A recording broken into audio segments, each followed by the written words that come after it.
నమస్తే లీడర్తో ముఖాముఖి కార్యక్రమానికి స్వాగతం. ఆంధ్రప్రదేశ్ శ్రీకాకుళం జిల్లా పలాస ప్రాంతంలో ఉన్నాం. ప్రస్తుతం మనం శ్రీకాకుళం జిల్లాలో పలాస ఒక ముఖ్యమైన ప్రాంతంగా చెప్పవచ్చు. పలాస ప్రాంతంలో ఉన్న జీడి పరిశ్రమల కారణంగా చాలా మందికి ఉపాధి అవకాశాలు కూడా లభిస్తున్నాయి. మరి మున్సిపాలిటీగా గుర్తింపుబడ్డ పలాస ప్రాంతంలో ప్రభుత్వం పనితీరు ఎలా ఉంది, ప్రజలు ఏం కోరుకుంటున్నారు తెలుసుకునే ప్రయత్నం చేద్దాం. పలాస అసెంబ్లీ నియోజకవర్గం నుండి టీడీపీ తరపున బరిలో ఉన్నారు. గౌతు కుటుంబ వారసత్వాన్ని పునికి పుచ్చుకున్న గౌతు లచ్చన్న గారి మన్వరాలు గౌతు శిరీష. మరి శిరీష గారి ప్రచారం ఎలా సాగుతోంది, ప్రత్యర్థులను ఎలా ఢీకొట్టబోతున్నారు, ప్రజల వద్ద నుండి ఎటువంటి డిమాండ్స్ వస్తున్నాయి, వారిని అడిగి తెలుసుకుందాం. నమస్తే శిరీష గారు, ఎలా సాగుతోంది మీ ప్రచారం? ఇప్పటికే నామినేషన్ ప్రక్రియ అయితే పూర్తయిపోయింది. ప్రజల వద్ద నుండి ఎటువంటి స్పందన లభిస్తోంది? చాలా బాగుందండి ప్రజల వద్ద నుంచి స్పందన. గత 5 సంవత్సరాలుగా రాష్ట్రాన్ని అభివృద్ధి పదంలో చంద్రబాబు నాయుడు గారు నడిపించిన తీరు, అది కూడా లోటు బడ్జెట్లోని ప్రతిపక్షాలు సహకరించకపోయినా, కేంద్ర ప్రభుత్వం ఇచ్చిన మాట మీద నిల్చోకపోయినా, ఎటువంటి లోటు లేకుండా రాష్ట్ర ప్రజలను ఆయన కంటిగా కాపాడుకున్న తీరు ప్రజలు స్పష్టంగా గుర్తించారు. ఇలాంటి నాయకుడైతేనే మేము ఇంకా మంచి రాష్ట్రం మంచి ప్రగతిలో ముందుకు వెళ్తుందని స్పష్టమైన తీర్పు ఇవ్వబోతున్నారు. ఓకే, టీడీపీ తరపున మహిళా అభ్యర్థిగా మీరు పోటీ చేయబోతున్నారు. మరి ప్రత్యర్థులను ఎదుర్కోవడానికి ఎటువంటి వ్యూహాలతో ముందుకెళ్తున్నారు? ఏదైనా టఫ్ కాంపిటీషన్ ఉందా? కొంచెం ఏమైనా ఎలా అనిపిస్తుంది మీకు ఈ ప్రచారం? తెలుగుదేశం పార్టీ ఆవిర్భావం నుంచి మహిళలకి సముచిత స్థానం ఇస్తున్నారన్నమాట ప్రతి ఒక్కరికి తెలుసు. ఏ పార్టీలు కబుర్లతోనే అందరికీ చెప్తుంటే, కబుర్లు చెప్పడమే కాదు, ఈరోజు 33% కాదు 50% కూడా అమలు చేస్తూ ఉన్నారు. నేను ఈ ఫీల్డ్లోకి వచ్చినట్టు నుంచి కూడా గమనిస్తున్నాను. ఇటు ఎంపీటీసీ, జడ్పీటీసీ, సర్పంచుల్లో కూడా ఎక్కువ మహిళా నాయకురాల్ని తెలుగుదేశం పార్టీ ప్రమోట్ చేస్తుంది. అదేవిధంగా టఫ్ కాంపిటీషన్ అనేది ఇప్పుడు ప్రతి రంగంలోనే ఉంది. అందులో ముఖ్యంగా వైఎస్ఆర్పీ లాంటి పార్టీతో ఉంటున్నప్పుడు ఖచ్చితంగా టఫ్ కాంపిటీషన్ ఉంది. కానీ ఆ పార్టీ చేయలేని పనులు, అసలు 5 సంవత్సరాలుగా చెప్పుకోలేని పనులు, ముఖ్యంగా ఆ నాయకుడి తాలూకా నేరవంతమైన చరిత్ర, వాళ్ళకున్న పెద్ద బ్యాక్డ్రాప్ అండి. అదేవిధంగా చంద్రబాబు నాయుడు గారు ప్రపంచవ్యాప్తంగా ఆయన ఒక నాయకుడు అంటే ఇలా ఉండాలి అనుకున్న ఆయన తెచ్చుకున్న గౌరవం మా పార్టీకి పెద్ద ఎసెట్టు. సో మహిళగా ఎటువంటి ఇబ్బందులు అయితే ఏం లేవు, but competition is there. Okay, అయితే ముందు నుండి కూడా రాజకీయ నేపథ్యం గల ఫ్యామిలీ మీది. మీ తాతగారు గౌతు లచ్చన్న గారు, అలాగే మీ ఫాదర్ కూడా ఎమ్మెల్యేగా చాలా సంవత్సరాలు పనిచేశారు గౌతు శివాజీ గారు. మరి వారి వద్ద నుండి ఎటువంటి లక్షణాలు మీరు తీసుకున్నారు? తాతగారు ఎప్పుడు రాజకీయ నాయకుడిగా జీవితం గడపలేదు. ఆయన ఒక ప్రజానాయకుడే. ఎందుకంటే ఈ రోజుకి లచ్చన్న గారి ఏ పార్టీ అనేది ఎవరికి తెలియదు. బట్ ఉత్తరాంధ్రకి, ముఖ్యంగా వెనుకబడిన జిల్లాల నాయకుడిగా, వెనుకబడిన తరగతుల నాయకుడిగా లచ్చన్న గారిని గుర్తుపెట్టుకున్నారు.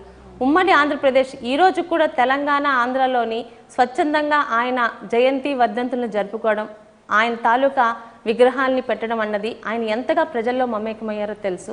సో ఎప్పుడు రాజకీయాలు అన్నవి ప్రజల పరంగా ఉండాలి. మనకు రాజకీయ నాయకుడిగా పదవులకు దగ్గరగా కాదు, ప్రజా హృదయాలకు దగ్గరగా ఉన్నది ఆయన ముందు నుంచి చెప్తున్న మాట, అదే ఆచరించి చూపించారు. రాజకీయాల్లో రావాలని ఇంటెన్షన్ లేకపోయినా కూడా ఆయన దగ్గర నుంచి నేర్చుకున్నది అదే. అదేవిధంగా నాన్నగారు ఒకే పార్టీలో నీతి నిజాయితీలతో ఆయన 35 years హీజ్ ఇన్ తెలుగుదేశం. ఏ పార్టీ జెండాతో అయితే ఆయన రాజకీయ జీవితం మొదలైందో చాలా గర్వంగా, మచ్చలేని నాయకుడిగా జిల్లాలోనే కాదు రాష్ట్రంలో గౌతు శివాజీ అంటే వేలెత్తని చూపని ఆయన పయనం కూడా ఆయన తాతగారి లెగసీని చాలా జాగ్రత్తగా ఈరోజు నాకు అందించారు.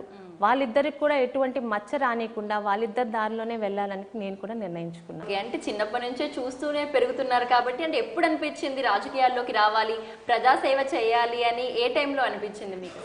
రాజకీయాల్లో రావాలని అయితే ఎప్పుడు అనుకోలేదు మేడం. ఎందుకంటే తాతగారు కానీ నాన్నగారు కానీ మమ్మల్ని దూరంగా ఉంచాలని కాకపోయినా, ఆడపిల్లలు చదువుకొని అత్తగారింటికి వెళ్ళిపోయాల్సిన వాళ్ళేనని మమ్మల్ని రాజకీయ రంగానికి దూరంగానే ఉంచారు. ఓటు హక్కు వచ్చాక నాన్నగారికి ఓటు వేయడానికి తప్పితే మేము ఎప్పుడు సోంపేట కూడా రాలేదు. ప్రజాసేవ అన్నది తాతగారి పేరు మీద గ్లో అన్నది ఆయన ఉన్నప్పుడే పెట్టారు. ఎందుకంటే కులం లేకపోయినా ఈరోజు పాలిటిక్స్ అంటే క్యాస్ట్ అండ్ క్యాష్ అన్నది మీకు అందరికీ తెలుసు. కానీ మా జిల్లాలో మా కులం అనేది చాలా తక్కువ. అందులోని మా తాలూకా ఆర్థిక పరిస్థితులు మా అందరి నియోజకవర్గ ప్రజలకు తెలుసు. కులం బట్టి కాకుండా గౌతు కుటుంబం చేసిన సేవలకి గత 6 దశాబ్దాలుగా ఎన్నుకుంటూ వస్తున్నారు. దానికి ప్రజలకు మేము ఏదన్నా చెయ్యాలని తాతగారు ఉన్నప్పుడే Gouthu Latchanna organization for weaker sections అన్నది మేము గత 30 సంవత్సరాల నుంచి నడుపుతున్నాం. చిన్న చిన్న పనులు, ఈ అగ్ని ప్రమాదాలు ఏర్పడినప్పుడు పేద పిల్లలకి, ముఖ్యంగా వెనుకబడిన తరగతుల్లో 10th తో చాలా మంది పిల్లలు ఆపేస్తున్నారు. వాళ్ళకి ఇంటర్ చదివించడాలు, ఎవరికైనా ఫీజులు కట్టడాలు, ఈరోజు చిన్న చిన్న వాటర్ ప్రాజెక్టులు పెట్టడాలు, అలాంటివి ప్రజాసేవలో ఉన్నాను కానీ రాజకీయంలో వస్తానని ఎప్పుడూ అనుకోలేదు. ఓకే, అయితే సో మీ ఫాదర్ ఏమనుకున్నారంటే మ్యారేజ్ చేసి అత్తగారింటికి పంపించేయాలి అని అనుకున్నారు, కానీ మీరు ఇంట్రెస్ట్ తోటి రాజకీయాల్లోకి వచ్చారు. మరి మీ వారు ఎటువంటి సహకారం అందిస్తున్నారు మీకు? వెంకన్న చౌదరి గారు ఎలా ఎంకరేజ్ చేస్తారు మిమ్మల్ని? నేను రాజకీయాల్లో రావాలని చంద్రబాబు నాయుడు గారు అడిగినప్పుడు నాన్నగారు మీరన్న మాటే చెప్పారు. పెళ్ళైన అమ్మాయి తన మీద నిర్ణయం తీసుకోవడానికి నాకు కాకుండా అత్తగారింటికి ఉంది అని. సో నా హస్బెండ్ని కూడా చంద్రబాబు నాయుడు గారు పిలిపించడం జరిగింది. ఆయన ఒకటే చెప్పారు, శివాజీ గారు కూతురుగా నేను పిలవట్లేదు, లచ్చన్న గారు మనవరాలుగా రమ్మంటున్నానంటే ఒక పెద్ద ఆయన, అందులోని దేశంలోని ప్రపంచంలో పేరెనిగ్గన్న చంద్రబాబు నాయుడు గారు మహిళగా గుర్తించి నా కుటుంబాన్ని గౌరవించి ఒక అవకాశం ఇస్తున్నప్పుడు అవకాశాన్ని సద్వినియోగపరచుకోవడం మనకి మంచి లక్షణం అని చెప్పినప్పుడు నా భర్త నేను కంప్లీట్గా తనకు సహకారం అందిస్తానండి అని చెప్పి తీసుకొని వచ్చారు. ఓకే, ఇక మీ తాతగారు గౌతు లచ్చన్న గారు, దాని తర్వాత మీ తండ్రి గారు ఎన్నో సంవత్సరాలు ఎమ్మెల్యేగా చేసిన అనుభవం, ఇప్పుడు మీరు థర్డ్ జనరేషన్ నుండి టీడీపీ అభ్యర్థిగా బరిలో ఉన్నారు. మరి 3 జనరేషన్స్కి మీ ఫ్యామిలీకి మాత్రమే టికెట్ అందుతుంది అని ప్రత్యర్థులు అయితే ఆరోపణలు చేస్తున్నారు. ఇతరులకు అవకాశం ఇవ్వడం లేదు, కేవలం గౌతు కుటుంబం మాత్రమే టికెట్స్ పొందుతున్నారు అంటున్నారు. మరి ఏమంటారు? మరి ప్రజా ఆదరణ ఉంది కాబట్టి ఈరోజు రాజకీయాలు అనేవి మీకు ఎలా ఉన్నాయో మీకు తెలుసు. ప్రజా ఆదరణ లేకుండా ఏ పార్టీ కూడా ఓడిపోయే అభ్యర్థికి ఈరోజు టికెట్ ఇవ్వదు. గౌతు కుటుంబానికి కులానికి అతీతంగా 60 సంవత్సరాల నుంచి ఈ ప్రాంతం ప్రజలు ఆదరిస్తున్నారు. అదే కుటుంబం అమ్మాయి కాకుండా ఇంకెవరికి ఇక్కడ ఆదరున్నా కూడా ఈరోజు చంద్రబాబు నాయుడు గారు ఇచ్చేవారు. ఇక ప్రతిపక్షాలు అంటారా, ఇతర పార్టీల గురించి నేను మాట్లాడను, కానీ ముఖ్యంగా వైఎస్ఆర్పీ వాళ్ళు వారసత్వ రాజకీయాల గురించి మాట్లాడడం దెయ్యాలు వేదాలు వల్లించడంలానే ఉంది మేడం. జగన్మోహన్ రెడ్డి గారు వచ్చిందే వారసత్వం నుంచి. తండ్రి ముఖ్యమంత్రిగా చనిపోతే వారసుడిగా నేను ముఖ్యమంత్రి అవ్వాలన్న ఒక ముఖ్య ఉద్దేశంతో ఆయన వైఎస్ఆర్సీపీ పెట్టారు. వారు వారసత్వం గురించి మాట్లాడడం మాత్రం నిజంగా హాస్యాస్పదం. పలాస ప్రాంతం ముఖ్యంగా తితిలీ టైంలో ఎక్కువగా ఎఫెక్ట్ అయిన ఏరియా అని చెప్పాలి. ఇక్కడ ఉన్న మత్స్యకారులు కూడా చాలా నష్టపోయారు. మరి మీరు మత్స్యకారుల కోసం ఏవైనా స్పెషల్గా హామీలు ఇస్తున్నారా? ఎటువంటి చర్యలు చేపట్టబోతున్నారు వారి గురించి? ఆ రోజు ప్రతి ఒక్క కుటుంబానికి 25 కేజీలు రేషన్ అందించినప్పుడు మత్స్యకారు కుటుంబాలకి రెట్టింపు 50 కిలోల రేషన్ అందించగలిగారు చంద్రబాబు నాయుడు గారు. ప్రతి ఒక్క కుటుంబానికి 2.5 లక్షలతో ఇల్లు పోతే ఇల్లు అని కానీ మిగతావన్నీ అందించగలిగారు. మత్స్యకారులకు ఎప్పుడూ తెలుగుదేశం ప్రభుత్వం ముందు నుంచి అధిక ప్రాధాన్యత ఇస్తూనే వస్తుంది. ఎందుకంటే చాలా పొడవున్న మాది తీర ప్రాంతం. మొత్తం మత్స్యకారులందరూ ఆది నుంచి తెలుగుదేశంతో ఉన్నారు. ఈరోజు 50 సంవత్సరాలకి వాళ్ళకి మనం ఇస్తున్న పెన్షన్ కానీ, వాళ్ళకి ఇస్తున్న రాయితీలు కానీ, వాళ్ళ హాఫ్ సీజన్లో ప్రభుత్వం అందుతున్న సంక్షేమ పథకాలు కానీ సంతృప్తిగా ఉన్నారండి. మన ప్రతిపక్షం వాళ్ళు ఏదో రాజకీయం చేయాలని చెప్తున్నారు తప్పితే పలానా రీజన్ అని వాళ్ళు చూపించమనండి, దానికి పరిష్కారం మేము చెప్పగలుగుతాం. ఓకే, ఇక పలాస ప్రాంతంలో ముఖ్యంగా పలాస అనగానే ముఖ్యంగా గుర్తొచ్చేది జీడి పరిశ్రమలు. ఈ జీడి పరిశ్రమలపైనే చాలా మంది కుటుంబాలు కూడా ఆధారపడి ఉన్నాయి. మరి ఈ మధ్యకాలంలో కనుక చూసుకుంటే పరిశ్రమలు సంఖ్య కొంత దక్కిందనే చెప్పాలి. వాటికి ముఖ్య కారణాలు ఏంటి? మరి ఏమైనా ఇండస్ట్రీస్ని పెంచే అవకాశాలు ఏవైనా ఉన్నాయా? ఏమైనా చర్యలు చేపడుతున్నారా? ఇప్పుడు ప్రతిదానికి ఎన్విరాన్మెంట్ క్లియరెన్స్ ఒకటి ఉంటుంది మేడం. ఈరోజు customer is the king. Customer అడిగేది, ఆయన ఇష్టపడేది మనం అందించాలి. కస్టమర్ అనేది ఈరోజు రోస్టెడ్లో చేసిన జీడిపప్పుని ఇష్టపడుతున్నారు, కానీ రోస్టెడ్ విధానం చేసినప్పుడు దానిలోంచి పొల్యూషన్ ఎక్కువ వస్తుంది. ఆ పొల్యూషన్ కారణంగా చుట్టుపక్కల ఉన్న ప్రజలు ఇబ్బంది పడుతున్నారని ఆ రోస్టెడ్ విధానానికి పూర్తిగా స్వస్తి చెప్పేశారు.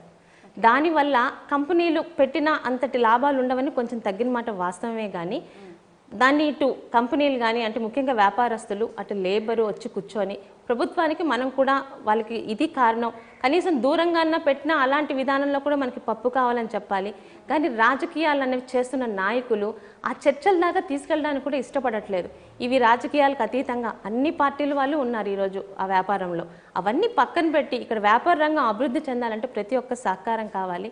కానీ చెప్తున్నాను కదా, కొంతమంది నాయకులు రాజకీయాలు చేస్తూ 4 అడుగులు ముందుకేస్తే 3 అడుగులు వెనక్కి లాగడం అవ్వడం వల్ల దానికి సమస్యకి పరిష్కారం దొరకట్లేదు. బట్ ఖచ్చితంగా ఈరోజు నవ్యాంధ్రప్రదేశ్లోని ఇండస్ట్రియలైజేషన్కి చాలా ఇంపార్టెన్స్ ఇస్తున్నారు ముఖ్యమంత్రి గారు. శ్రీకాకుళం లాంటి వెనుకబడిన జిల్లాలో ఈరోజు ఇండస్ట్రియలైజేషన్ ద్వారానే మనం ఆర్థిక పురోగతి చూపించగలం. ముఖ్యంగా ఇక్కడ ఎంప్లాయ్మెంట్ కావాలి. ఇండస్ట్రీస్ వస్తే ఎంప్లాయ్మెంట్ వస్తుంది. వచ్చే నూతన తెలుగుదేశం ప్రభుత్వంలో దానికి శాశ్వత పరిష్కారం చూపించగలం నమ్మకంతోనే ఉన్నాను. ఓకే, ఇప్పటికే మీరు ప్రచారంలో భాగంగా డోర్ డోర్ వెళ్తున్నారు, ప్రతి వార్డు తిరుగుతున్నారు. ప్రజల పల్స్ అయితే కొంత మీకు అర్థమై ఉండాలి. మరి ప్రజలు ఏం కోరుకుంటున్నారు? ముఖ్యంగా పలాస ప్రజలకి ఏం కావాలని డిమాండ్ చేస్తున్నారు? ఇప్పటికి ఇస్తున్న సంక్షేమ పథకాల పట్ల పూర్తి అవగాహనతో పూర్తి నమ్మకంతో ఉన్నారండి. ఇప్పటి వరకు మాకు ఇలాంటి కావాలని అన్నది రాలేదు. గత ఎన్నికల్లోని అంటే కాంగ్రెస్ ప్రభుత్వం దిగిపోయి తెలుగుదేశం వచ్చే ముందు వెళ్ళినప్పుడు చాలా రకాల ప్రాబ్లమ్స్ ఉండేవి. ఎక్కడ వేరే పార్టీల వాళ్ళకి ఇతర సంక్షేమ పథకాలు ఇవ్వనీయకుండా ఎన్నో కొరత ఉంది. ఈరోజు పెన్షన్లు కావాలనే వాళ్ళకు దాదాపు ఏ గ్రామంలో కనిపించట్లా. పార్టీలకు అతీతంగా అన్ని సంక్షేమ పథకాలని అమలు చేస్తున్న ప్రభుత్వం తెలుగుదేశం ప్రభుత్వం. మీరు అన్నది ఓన్లీ ఇక్కడ అడుగుతున్నది ఇంకా జాబ్స్. అమ్మ అన్నీ చేస్తున్నారు. ముఖ్యంగా మహిళల దగ్గర నుంచి మంచి స్పందన వస్తుంది. చంద్రబాబు నాయుడు గారు చెప్పినట్టు మాకు పింఛన్లు పెంచారు, పసుపు కుంకుమ ఇచ్చారు, అన్ని రకాల రోడ్లు వస్తున్నాయి, ఎన్టీఆర్ జలసిరి వచ్చింది. ఒక్కటి రాంది మాకు ఉద్యోగాలమ్మ, మా పిల్లలకి ఈ వచ్చే గవర్నమెంట్లో ఉద్యోగాలు కొరత చూస్తే ఇంకా మేము అడిగేది కూడా ఏమి ఉండదు అంటున్నారు. ఖచ్చితంగా ఇదే మెయిన్ ఎజెండాగా రేపు ఉదయం చంద్రబాబు నాయుడు గారు ఈ ఏరియాకు వచ్చినా అడిగినా కూడా ఉద్యోగ అవకాశాలు రావాలంటే కంపెనీలు రావాలి సార్. మీరు స్పెషల్గా రాయితీలన్నా ఇచ్చి శ్రీకాకుళంలో కంపెనీలు పెట్టే వాళ్ళకి ప్రభుత్వ పరంగా రాయితీలు ఇస్తేనే కొంతమంది ధైర్యం చేసి వస్తారు. ఆ పని చేస్తే ఇక్కడ ఉద్యోగ కొరత తీరుతుందని మరి మన యువ నాయకుడైన ఎంపీ రామ్మోహన్ నాయుడు గారి ద్వారా ఖచ్చితంగా సార్ దృష్టిలో పెట్టి ఆ కొరతను తీసే దిశగా ముందుకు వెళ్ళాలని ఒక ఆలోచన. ఓకే, ఇక మీరు చిన్నప్పటి నుంచి కూడా సోంపేట్ అలాగే పలాసలో తిరుగుతూ వస్తున్నారు. సో ఇక్కడ ప్రధానంగా ఉన్న సమస్యలు అయితే మీకు క్లారిటీ ఉండుంటాయి. అంటే ఏం చూసారు ప్రచారంలో భాగంగా? ముఖ్యంగా ఇలాంటి సమస్యలు ఉన్నాయి, వీటిని పరిష్కరించాలి, ముందుగా నా కనుక అవకాశం వస్తే ఈ సమస్యనే నేను పరిష్కరిస్తాను అనే ఒక ప్రధానమైన సమస్య ఏమైనా కనిపించిందా? కారణం లేని సమస్య, కారణం కనుక్కోలేకపోతున్న సమస్యగా ఉంటుంది మా కిడ్నీ సమస్య అండి. ముందుగా అందరూ మంచినీరు లేకపోవడం వల్ల ఈ సమస్య వస్తుందని ఒక ప్రచారం జరిగింది. దానిలో భాగంగానే కోట్ల రూపాయలు వెచ్చించి ఇటు ఇచ్చాపురం నియోజకవర్గం కానీ మా పలాస నియోజకవర్గం కానీ చంద్రబాబు నాయుడు గారు సుజల అంటే 20 లీటర్లు మినరల్ వాటర్ ఈరోజు 2 రూపాయలకి ఇస్తున్నారు ఎన్టీఆర్ సుజల ద్వారా. మినరల్ వాటర్ బాటిల్స్ కాస్ట్ కూడా మీకు తెలుసు. అంటే సరే కారణం అయినా కాకపోయినా కూడా ప్రతి ఒక్కరూ ఆరోగ్యంగా ఉండాలంటే శుద్ధమైన నీరు తాగాలని ఒక మంచి అభిప్రాయంతో. కానీ కిడ్నీ వ్యాధి అన్నది అది ఇచ్చినా కూడా తగ్గట్లేదు. కారణం తెలియట్లేదు. అది జెనెటిక్కా లేకపోతే మేము వాడుతున్న నీరా, ఇక్కడ వాతావరణమా, ఇక్కడ ముఖ్యంగా జీడి కొబ్బరి తోటలకు వేస్తున్న పెస్టిసైడ్స్ కారణంగానే రీజన్ తెలియట్లేదు. ఇంతవరకు ఇక్కడ రీసెర్చ్ సెంటర్ రాలేదు. వైజాగ్లో పెట్టాల్సిన రీసెర్చ్ సెంటర్ని చాలా ఎక్కువ సార్లు కన్వే చేయడం ద్వారా మరి ముఖ్యమంత్రి గారు కానీ ముఖ్యంగా పూనం మాలకొండయ్య గారు ఒక మంచి అధికారిగా ఆమె స్పందించిన తీరు మాత్రం హ్యాట్స్ ఆఫ్ చెప్పాలి. మేడం మీరు విశాఖపట్నంలో పెడితే ఇక్కడ ప్రజలు నమ్మటం లేదు, వాళ్ళ మనోభావాలకి తగ్గట్టు ఉండాలంటే ఇక్కడే పెట్టాలి రీసెర్చ్ సెంటర్ అంటే దానికి జీవో కూడా పలాసలో పెట్టడానికి ఇష్యూ చేశారు. ఆ రీసెర్చ్ సెంటర్ని త్వరలంగా ఇక్కడ మొదలు పెట్టించి మరి ఇప్పటి వరకు కనుక్కోలేని ఆ సమస్యకి పరిష్కారం కనీసం ఈ నూతన మన ప్రభుత్వంలోని వచ్చే డాక్టర్స్ ఖచ్చితంగా కనుక్కుంటారని, అది కనుక్కుంటే మాత్రం ఈ ఏరియాకి నిజంగా అంటే పార్టీలను అవతల పెట్టండి, నిజంగా చాలా పెద్ద హెల్ప్ మనం చేసినట్టే. కిడ్నీ సమస్య మీద ఒకటి, శుద్ధమైన మంచినీరు ఇంటింటికి ఇవ్వాలని. ఇక్కడ కొన్ని ఏరియాల్లోని ఉప్పు నీరు ఉంటుందండి, వాటిని మనం ఎలా ప్యూరిఫై చేయాలో తెలియట్లేదు. చంద్రబాబు నాయుడు గారు ఇప్పటికే ఈ 2 నియోజకవర్గాలకి 600 కోట్లు కేటాయించారు. ప్రతి ఇంటికి శుద్ధ జలం వాటర్ పైపుల ద్వారా ఇవ్వాలని. అది ఇమీడియట్గా చేయగలిగితే ఇక్కడ ఎక్కడికైనా మనకి ఈరోజు అక్కడక్కడే ఎక్కువగా కనిపిస్తుంది వాటర్ ప్రాబ్లమే. ఎందుకంటే కొన్ని ఏరియాలో వాటర్ దొరకటం లేదు. వాటర్ ప్రాబ్లం క్లియర్ చేసి ఇంకా ప్రతి ఊరికి మినిమమ్స్ అయినా రోడ్లు లైట్స్ ఇవ్వగలిగితే ఇంకా ప్రజలు కూడా చాలా హ్యాపీగా ఉన్నారండి. ఎటువంటి కోరికలు మాకు ఇది కావాలి సార్ చేసి పెట్టండి అని అడగట్లేదు. జాబ్స్ ఒకటి ఎక్కువ రిక్వైర్మెంట్ కనిపిస్తుంది. ఇక మీ బలగమైన బీసీల సంక్షేమం కోసం ఒక బీసీ మహిళగా మీరు ఏం చేద్దాం అనుకుంటున్నారు వారి కోసం? ఇప్పటికే తెలుగుదేశం ప్రభుత్వం బీసీకి చాలా అత్యధిక ప్రాధాన్యత ఇచ్చి ఈరోజు కార్పొరేషన్స్ కానీ చాలా పెట్టిందండి. వాటన్నిటిని 100% అమలు పరిచేలా చేయాల్సిన బాధ్యత అందరి మీద ఉంది. ఎందుకంటే ఈరోజు బీసీలు చాలా అధికంగా ఉన్న పార్టీ ఏదన్నా ఉందంటే తెలుగుదేశం ప్రభుత్వం. మేము చెప్పే మాటలు ముఖ్యంగా మా నాయకుడు చంద్రబాబు నాయుడు గారు చేసేవి మాటల వరకే కాదు, చేతల ప్రభుత్వాన్ని ప్రజలకు చూపించాల్సిన అవసరం బాధ్యత మా మీద ఉంది. 32 బీసీ కార్పొరేషన్స్ ఏర్పరిచారు. వాటి ద్వారా ప్రతి కులానికి అందాల్సిన సంక్షేమ పథకాలు మంచి వ్యక్తుల్ని వాటిని చైర్మన్గా నియమించడం ద్వారా చేయగలిగితే నిజంగా ఇంతవరకు ఆంధ్ర రాష్ట్ర చరిత్రలో ఎవ్వరు చేయలేని పని మన ముఖ్యమంత్రి గారు చేసినట్టు ఉంటుంది. మహిళగా అయినా బీసీ నాయకులుగా అయినా ముఖ్యమంత్రి గారికి ఆ విషయంలోని అందరితో కలిసి ప్రెషర్ పెట్టి వాటన్నిటిని 100% అమలు చేయాలనేది ఒక ఆశయం. ఓకే, మరి ప్రజల వద్దకి చాలా సంక్షేమ పథకాలు వెళ్తున్నాయని అంటున్నారు కదా, మరి విజయ అవకాశాలు ఎలా ఉండబోతున్నాయి అనుకుంటున్నారు? ఎంత కాన్ఫిడెంట్గా ఉన్నారు? పలాసలోనే కాదు మేడం, శ్రీకాకుళం జిల్లాలో రాష్ట్రంలో కూడా గతంలో కన్నా ఈసారి స్పష్టమైన అధిక మెజార్టీతో ఎక్కువ సీట్లో టీడీపీని గెలిపించబోతున్నారు. ఎందుకంటే 85% టీడీపీ వస్తుందని నమ్ముతున్నాను. గతంలోని చాలా ఒక విధమైన సందిగ్ధంలో చంద్రబాబు నాయుడు గారు అయితేనే రాష్ట్రాన్ని ఈ పరిస్థితుల్లో ముందుకు తీసుకురాగలరని ఒక విధమైన సందిగ్ధంతో వేసిన వాళ్ళు, ముఖ్యంగా విద్యావంతులు పెద్దలు, చదువుకున్న వాళ్ళు, రిటైర్మెంట్ చేసిన వాళ్ళు కూడా ఆలోచిస్తున్నారు. తెలిసి ఒక దొంగ చేతిలో మేము పెట్టలేకపోతున్నాం. మంచో చెడో ఈ 5 సంవత్సరాలు మా అందరికీ, ప్రతి ఒక్క ఏజ్ గ్రూప్స్కి, ప్రతి ఒక్క క్యాస్ట్కి, ప్రతి ఒక్క మహిళలకి, పురుషులకి, పెద్దలకి అందరికీ ఏదో ఒక పథకం ప్రవేశపెట్టిన చంద్రబాబు నాయుడు గారు. ఇటు చిన్నపిల్లల్ని చూసుకోండి, పెద్దవాళ్ళని చూసుకోండి, ముసలి వాళ్ళని చూసుకోండి, మత్స్యకారులు, ఎస్టీలు, ఎస్సీలు, ప్రతి ఒక్కరికి చంద్రబాబు నాయుడు గారి నుంచి ఏదో ఒక పథకం ఖచ్చితంగా అంది తీరింది. ముఖ్యంగా విద్యావంతులు ఆలోచిస్తున్నారు. లాస్ట్ చేసిన తప్పు ఈసారి ఒకవేళ వైఎస్ఆర్పీకి వేయాలనుకున్నా ఈసారి ఆ తప్పు చేయబోవటం లేదు. 5 సంవత్సరాల్లో ఇంత అభివృద్ధి, అనేకమైన ప్రతికూల పరిస్థితుల్లో చేసిన ఆయన చాలా అనుకూలంగా ఉంది. రాష్ట్రానికి ఆదాయం మొదలైంది. ఈరోజు కంపెనీలు వస్తున్నాయి. అనంతపురంలోని చెట్టు కనిపించిన ఒక జిల్లాలో ఈరోజు 2 పంటలకి మంచినీటి ఇవ్వగలుగుతున్నారు. కియా పరిశ్రమ వచ్చింది. ఇటు విశాఖపట్నాన్ని ఐటీ హబ్గా మారుస్తున్నారు. కళ్ళకు కనిపించే అభివృద్ధి చూసి ఎవరైనా ఈరోజు జగన్మోహన్ రెడ్డి గారు లాంటి వైఫల్యం చెంది ఒక నేర చరిత్ర ఉన్న వ్యక్తికి ఎట్టి పరిస్థితులు ఇవ్వట్లేదు మేడం. అలాగే చంద్రబాబు నాయుడు గారు తనను నిరూపించుకున్నారు. ఇంకా వచ్చే 5 సంవత్సరాలు ఇప్పుడు వరకు మేము చేసిన చెట్లకి ఫలాలు మేము పొందే ఆనందంలో ఉన్నాం. ఇంకా మంచి అభివృద్ధి పథకాలు వస్తాయని పూర్తి నమ్మకంతో ప్రజలు ఉన్నారు. Right madam, wishing you all the best. Thank you so much. ప్రభుత్వం ప్రవేశపెట్టిన పథకాలు, టీడీపీ పనితీరు ద్వారానే ప్రత్యర్థులను చిత్తుగా ఓడిస్తామంటూ ధీమా వ్యక్తం చేస్తున్నారు పలాస టీడీపీ అభ్యర్థి గౌతు శిరీష గారు. ఇది ఇవాల్టి లీడర్తో ముఖాముఖి. Keep watching ABN Andhra Jyothi.